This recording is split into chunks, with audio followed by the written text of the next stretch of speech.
Hello, everybody. I am Hoarder Gamer, and this is Hoarder's Comic Flex. We're going to have a comic book review. That's going to be later. We're going to talk about video games. It's going to be pretty soon, actually. We're going to even toy around a bit and look at the very near future of comic books. So, without any further ado, we're going to begin with some video game news. An awesome trailer came out yesterday for Star Wars Outlaws, and I think it looks amazing, but there is some controversy. There are some video game players or Star Wars fans that have issue with the game, and I'll come to that. We're not going to go immediately with that. I just wanted to bring that up, that's there. Basically, you are Kay Vess, and Kay is a smuggler and a scoundrel, and she is accompanied by an adorable little creature known as Nyx, and Nyx can, like, go and find her weapons, health, can attack and disarm enemies, and just an adorable little guy. Not at the level of Grogu, but still pretty cute, and I'm sure it's going to be very popular. Like when I'm sorry, not McFarlane, my apologies. Like when Hasbro does like their Black Series figures, 6-inch ones, and they do a Kay Vess, I almost guarantee you'll get a little Nyx figure with that. It would be crazy if you didn't. Okay? So, here's the thing. She doesn't have any specific crime family that she works with. She will work with them all. And in the game, you get to make decisions as to who you're going to work with. And it's a pretty awesome who's who of the Star Wars universe. So you have the Pikes, which I believe had a lot to do with the Obi-Wan Kenobi series. Actually, no, I apologize. Pikes. No, that was probably Boba Fett, Book of Boba Fett. But yeah, you have the Pikes, you have the Crimson Dawn, Kira, who is in Han Solo, a Star Wars story. She's part of the Crimson Dawn, and she is in the game. The Hutts, specifically Jabba the Hutt, and the Zarek Bash. This is like a new crime organization under the command of a gentleman named Slero. Hey, Crinky, how you doing? And basically, it's a golden age of scum and villainy, and the Empire has their hands so full with the rebels and the rebellion that organized crime families are running roughshod. So this is like the perfect time for, I guess, like outer space piracy, pretty much. It very much reminded me of like the background and tagline for Skull and Bones. And there's a lot of great features. This game will let you actually go from your speeder to your ship and then into orbit and then actually like dogfighting enemy ships. Like damn near seamlessly. It's open world. Now, what I would do with that though, open world, I wouldn't think Grand Theft Auto. I'd think the massive planet that you explore in Star Wars Jedi Survivor, and think of everything at that level. Because you went to a number of planets in that game, none of them were as large as that main planet. None of them were as important as that main planet. So, my expectations is that it's going to be like a very large explorable world, and there's going to be probably, I'm going to guess, like 5 of them. So we know a number of the worlds we go to. Tatooine is one of the main worlds in Star Wars Outlaws. So Jabba the Hutt and Jabba's Palace, that's actually in the trailer. That was really cool to see. Mos Eisley is going to be in the game, so that's great. Then you also have the idea that cantinas are going to play like a focal point for like getting jobs and stuff like that on the different planets. Other planets, Najimi. So that's the planet where Poe Dameron met, I believe I thought her name was Zora. I'm trying to remember. A former girlfriend slash, I don't know if she was a thief or pilot. I can't remember.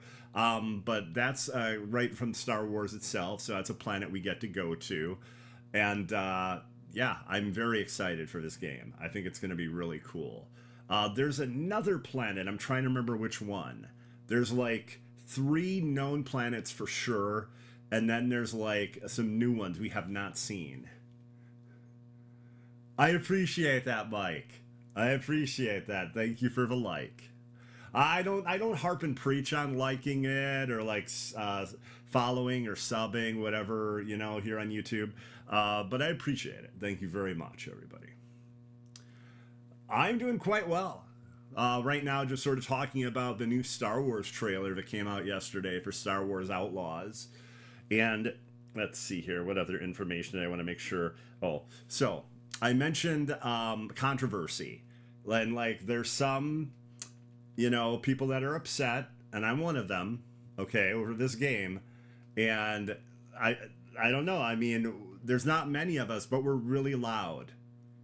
We're really loud, and we can totally be assholes when we want to. I want to know, no kanji club? No Guavian death gang? Is this Force Awakens erasure? I mean, what the hell, everybody? WTF? How do you not have Kanji Club and the Guavian Death Gang? If you remember the toys, those are the ones that had the really cool, like, red round masks. They looked very imposing and frightening. I believe they were part cybernetic or something like that. You don't really get a lot of detail in the movie, Hulk smashed the like button.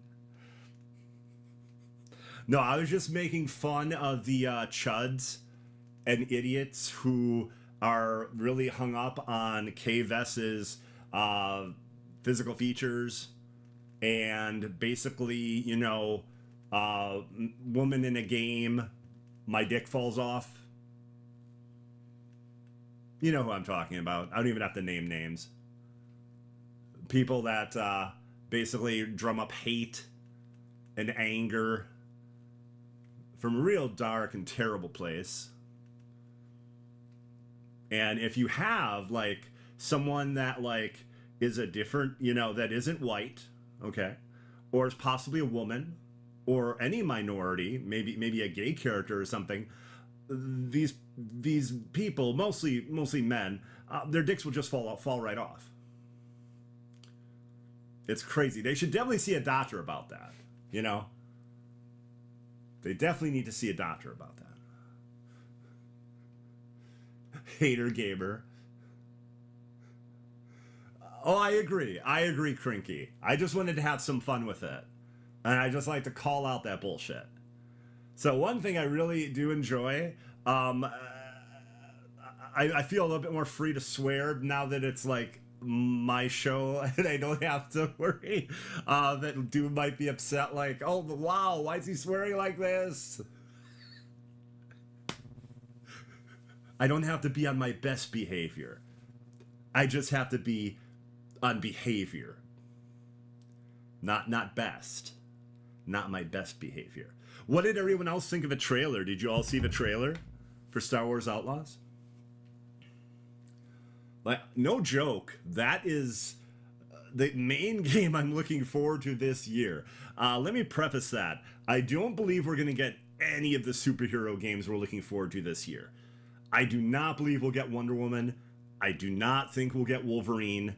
I do not think we'll get, like, any of them. The only one, Marvel Rivals, that could launch this year. That I could see. But I can't see any of the other really, like the Black Panther Captain America game or the straight up Black Panther game. I can't see any of those coming out this year. So looking at that, I would say the big game I'm really looking forward to is Star Wars Outlaws. I guess it's not an impossibility that Borderlands 4 could come out this year. Like if it was announced in June and came out in November, that might be a possibility. I don't know. Me too. I'm very super hyped. I am totally super hyped. The best thing too, like I mentioned the Chuds earlier, what was really funny is they showed the beautiful actress who plays Kay Vess, and these idiots were talking about her manly jaw. This is their idiot words, not mine. And then someone went that actually is anti-Chud, right? And did a symmetry of the character in the game and the beautiful actress, and it's exact. And made them look like the biggest morons possible. It was a delightful tweet to see. It was such a great tweet. I wanted a knife and fork so I could like cut it up real nicely and eat it. That's how good of a tweet that was. To make them look like idiots. And it really doesn't take much. You know, it doesn't take much to make them look like idiots, but it's always a joy when it happens. Oh, then I'll see, that's fair. That is a fair thing for Mike to bring up. Ubisoft games. Now, there's good things here to look forward to. This is the dev behind The Division 2. Okay? And I have a lot of faith in him because Division 2 was, to me, hands and shoulders above The Division. And I like The Division. I have both The Division 1 and 2. But man, The Division 2 was kind of mind-blowing for me. Like, there's so much to do in it. And it's such a vibrant world for especially the time period it came out. You know, you have people trying to struggle to get by, like trading water and stuff, just walking by you in the streets. And it just had this really cool, like, dystopian but yet lived in vibe, you know? Actual people and things like that around. Now, they have said that they have gotten rid of the bloat and that it's going to be more handcrafted experiences on the different planets. So there's going to be a lot to do, but it's not going to be like go to all the radio towers, go to all the strongholds. It's not going to be like that, is what the devs have said. There's a very cool 4.5 minute, almost 5 minute video of the devs walking you through the 2-minute trailer. And it's really neat. They go into depth about everything, and it's really cool. I definitely recommend checking that out. I want to say that's on the Ubisoft YouTube channel. I'm not sure. It might have been some sort of agreement with maybe like IGN and Ubisoft or something. I don't know. But I thought it was a Ubisoft thing. But no, that's fair. Like, a lot of their games suffer from what I like to call Ubi bloat. Ubi bloat. And it's just like all these like mind-numbing activities in order to add hours to the experience. Like, I really love the Assassin's Creed series, but I don't think they need to be 150 hours. You know, if you're going to give me a huge Assassin's Creed experience, I'm great with 50 hours. Maybe 60. You know, 25, 30 for a few side missions in the main game. And again, I'm not talking about like Mirage. Mirage was meant to be more streamlined and more of like a 20-hour experience. 25, 30 total with everything. But there's no reason like Valhalla has to be 150 hours. Like, not including DLC. Like, that's craziness. And the amount of time it takes to make these games, you know, it's just not realistic. Like this game, Star Wars Outlaws. If this game is a 25 to 30 hour game, but because I can make choices and have player agency, I will play the game more than once. I played Jedi Fallen Order more than once and thought it was great. I'll play Jedi Survivor more than once You know, these are really good games. You don't need to have the world's longest game. Hey, Misplaced, how you doing?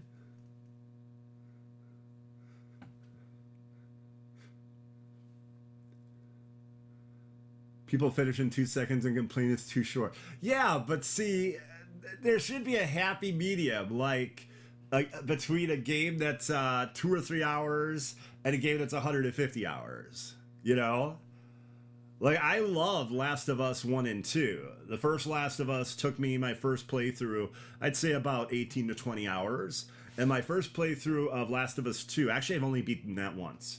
My playthrough of Last of Us 2 was about 30 hours. That was longer. That is a longer game, though. There are also larger areas to explore.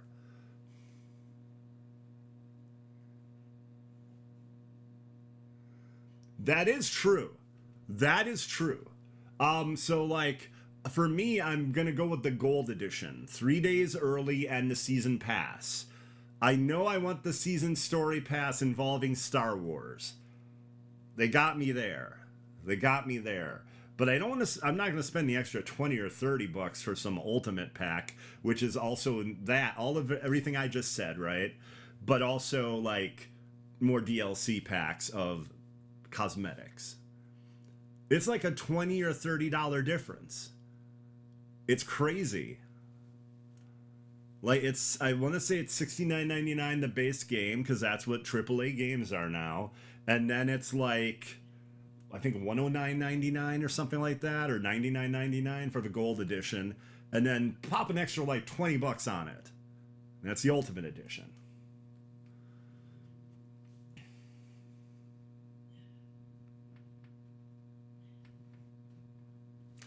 Well, see, that's the thing too, misplaced. The issue we're coming across now is making a big, expensive AAA game will take the entire lifespan of a console. Games used to take 3 to 5 years. Now they're taking 6 to 7. And that's what you're seeing for a lot of AAA games. Now, AA games and stuff like that, a smaller budget, you know, something more like RoboCop or like the Terminator game that Teon also did, same company. Those are quicker to make, you know, and they're very good. In fact, RoboCop last year, that game was one of my favorites of the year. I thought it was awesome.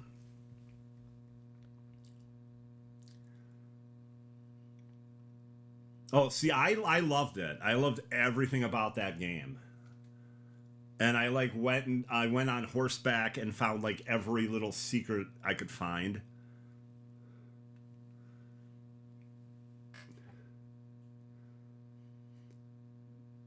Yeah, Ratchet and Clank Rift Apart is a great game.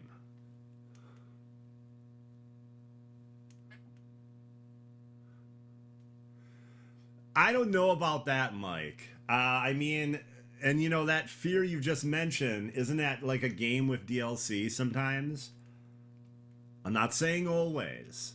Sometimes that DLC is actually worked on after the game comes out, or very, very little of it is done before the game comes out. But that's really not the different of an experience. 6 months to a year later, DLC. Hogwarts Legacy might be getting DLC pretty soon. They did an interesting tweet on their official Twitter account about a creature known as the Grim that lives in the forest. And everyone is like with question marks and big eyes emotes because this is like out of nowhere that they did this.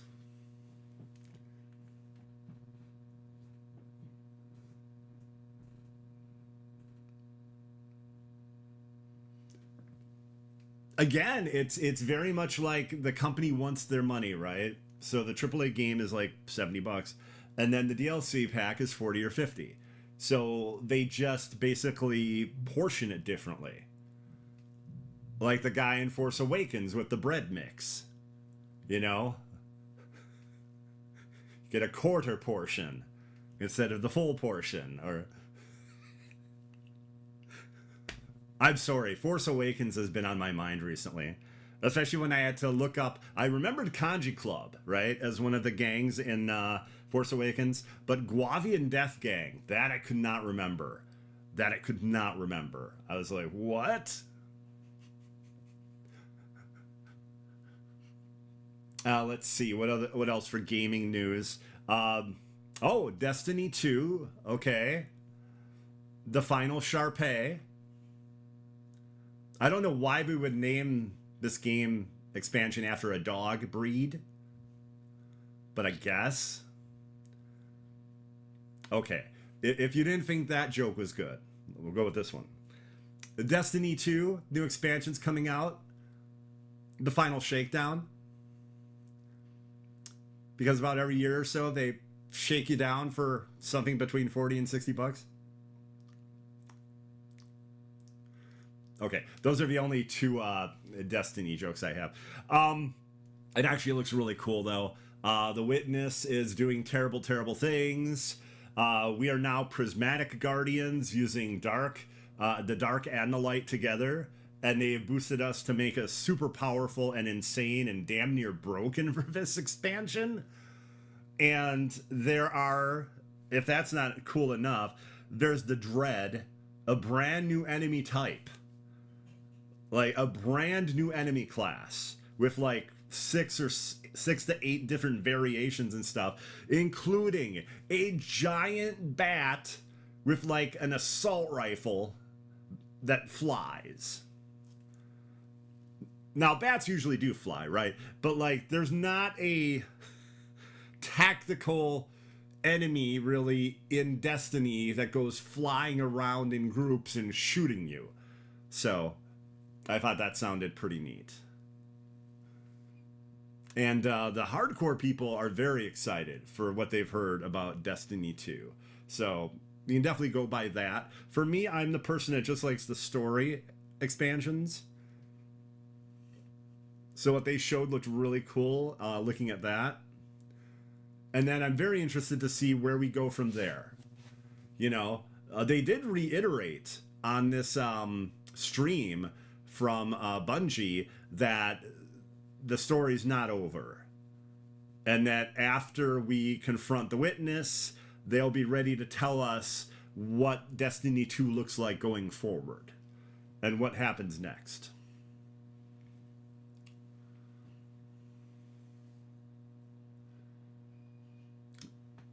So, yeah, I don't have all the details on that. Definitely check out that video from Bungie. It's really cool. It's about, I think, 20 minutes or so. And like the last 2 or 3 weeks, they've had videos showing things like the sandbox, multiplayer, and like a new game mode, Onslaught, that's coming to the game. Onslaught might actually be in the new season that's coming, not just in June, early June actually, when the final shape comes out. So we have Star Wars Outlaws on August 30th, much sooner than I expected. Much sooner. I expected that game to come out at the earliest end of September, more likely in October or November. So Star Wars Outlaws is August 30th, and I believe it's June 4th now for the final shape. So, okay, everybody, now it is time for us to toy around. We are done talking about video games for the week. So, first up, I would like to show you, get ready for it, the Joker. Not just any Joker, everybody. The Joker from Batman 66, and not just the Joker from Batman 66 played by Cesar Romero, the actor that would not shave his mustache for the role, but they liked him so much, they wanted him so much for the role, they were like, we can do it. Yeah, you don't have to shave. It's fine. It's fine, Caesar. This is a blacklight version of Cesar Romero, exclusive to Entertainment Earth. And you get a little blacklight setup, and I'll show you that picture in just a moment. Crazy. Crazy. You'll notice the coloring differences between these pictures when I show them. $29.99 with the black light rigging, and then also like the little word bubbles and a stand for Joker to stand on. So I think that's really cool. I ended up getting, I think it was a Mr. Freeze in this series with the black light. Give me 1 second, everybody. So that's the first picture. And then the second one we have right there. So that's him, I think, basically without the black light on. So that's everything you get with it. And I think at that price, $29.99, with the whole setup, the actual black lights, is a really good price. So, and that's exclusive to Entertainment Earth. If you order it, use code Hoarder, and that supports me, and I appreciate it. Thank you. Okay, next up, we actually really don't have a ton of toys to look at. It was a real slow week, to be honest with you. Next up we have, just get rid of this one, Giant Man and the Wasp. Hank Pym, okay, and Janet Van Dyne in what I think is a really good take on Giant Man and the Wasp. And Giant Man has like an actual soft goods lab coat.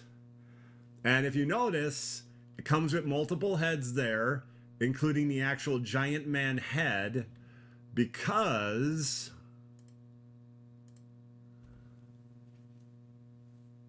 there's Wasp and Giant Man right there. So for the set, $49.99, which for Marvel Legends and a 2-pack is actually a really good price. So usually those have been like between like 55, 60, depending on what they all come with. So $49.99 I think is very fair. I believe this is the version of Wasp that was in the L. Ewing comic book miniseries that came out. But yeah, I think this looks really good. Like that version visually, they've done that, but I think the specific like art that was used for this figure, I believe is from that, because I did read that miniseries.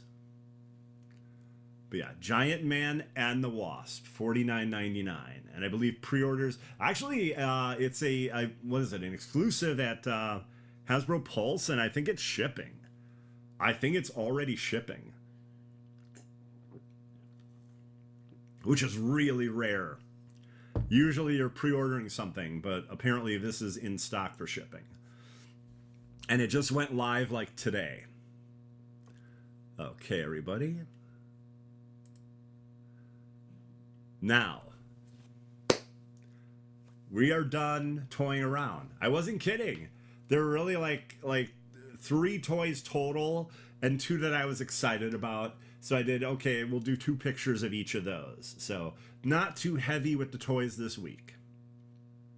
Maybe next week. Now we're going to look at the very near future of comic books. The near future of comics all the way to 1 week from today.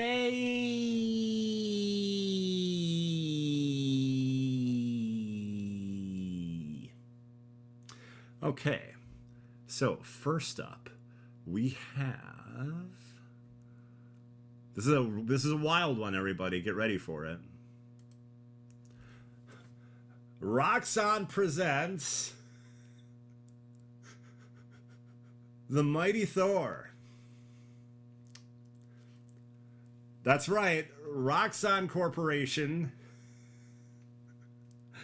starting their line of comics with Chad Hammer as Thor, and also the Thor truck. So it seems to be some like wild tongue-in-cheek of like almost something more like Elon Musk, especially when they mentioned the Thor truck debut. And it's Al Ewing writing it. So that is one of, I think, the best writers in comics right now. So this could be a very entertaining, fun, ridiculous read.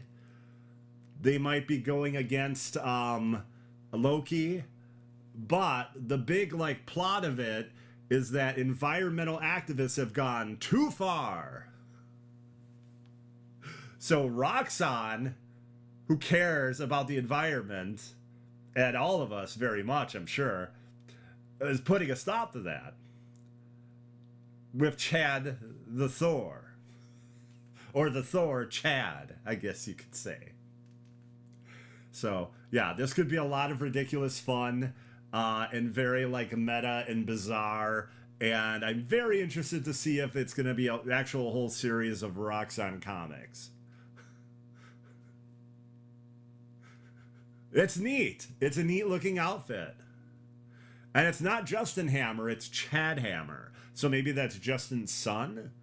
I don't know all that much about Justin Hammer, except for the MCU films and a little in the comics. Again, though, about Justin. Like, I know nothing about any kids that he had. Okay, so. Next up we have... No, not that.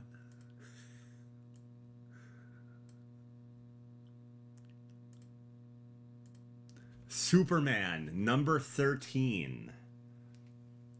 House of Brainiac, Part 2. Keep that in mind, everybody, for today's episode. House of Brainiac. I think that cover is awesome. I think it looks really good. That's one of the variant covers. So it's on the Hoarder paper stock, and they charge like $1 more for it. I can't really go into detail about it right now. You'll find out why in just a few minutes. But yeah, this is part 2 of the House of Brainiac. And I definitely want to show off this cover. I thought it looked really nice.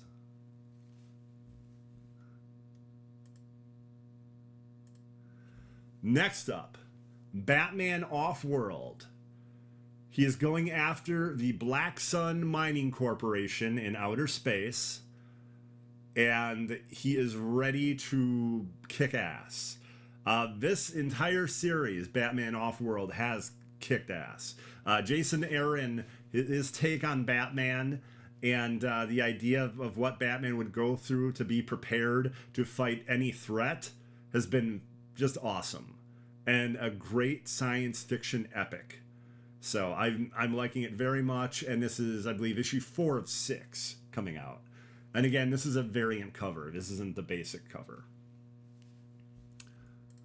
And finally, everybody, one of the most interesting and exciting horror books, fantasy books I've read in a while. It's a bit of both. Kill Your Darlings, number 8. It is a double-sized issue, and it ends at least the first story arc. I don't know if it ends the entirety of the story. I'm not sure. Okay. A young girl named Rose, when she was a child, created an amazing fantasy world with anthropomorphic animals, and they were like fighting like, you know, an evil and stuff like that. And now that Rose has gotten older, somehow she finds out this world is real. A dark force is trying to corrupt it and kill her friends in this fantasy world.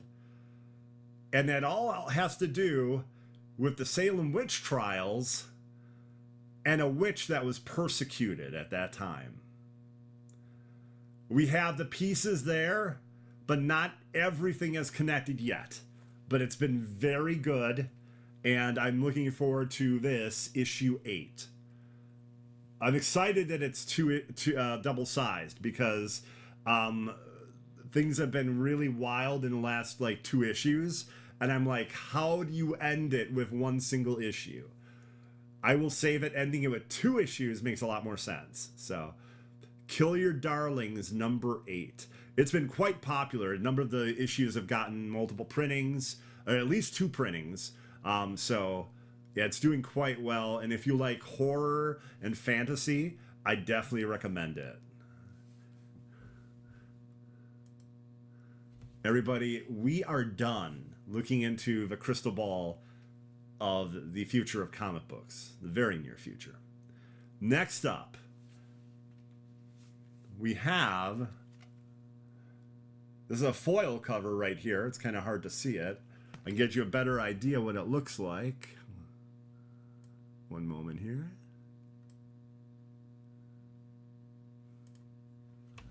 Action Comics number 1064, House of Brainiac Part 1.